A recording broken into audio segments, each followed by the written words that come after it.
So hey, what's up guys, welcome to my new video. So yeah, in this video we will learn how you can convert a simple image like this to a 3D looking image like this.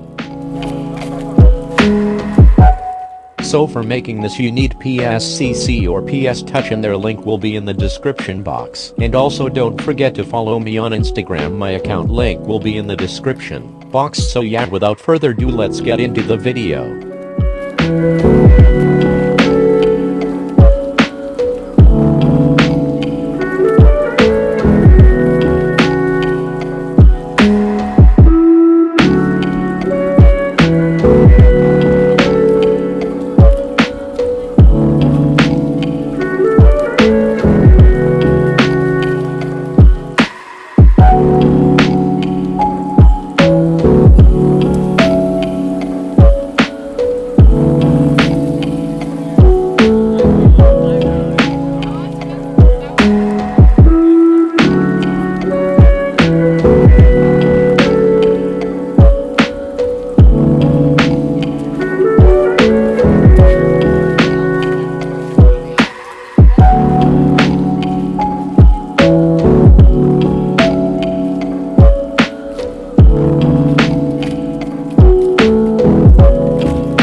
So that's for today's video, and the voiceover is not mine, its credit goes to narrator's voice. So we'll catch you in the next. Till then, take care and bye.